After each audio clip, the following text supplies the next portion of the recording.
Hi everyone, welcome to my channel, or welcome back to my channel if you've been here before. Today's video is the 6th in a series where I'm taking 5 different advent calendars, opening them up and showing you what's in them. I'm donating the contents to a nonprofit and I'll put information in the description box down below about that. So I'll begin by opening the OPI Nutcracker calendar.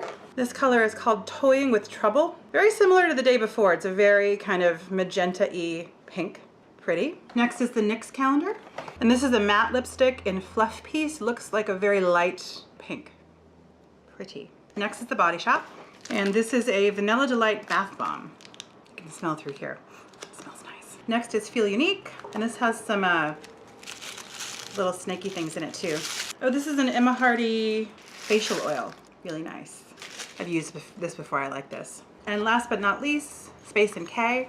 And this is Goldfaden MD Bright Eyes Dark Circle Radiance Concentrate. Nice! So a Dark Circle Radiance Concentrate. Thank you so much for watching. A lot to do in the world, a lot to do on YouTube, and it means a lot that you took some time to spend with me today. Take care, and I'll see you again very, very soon. Bye.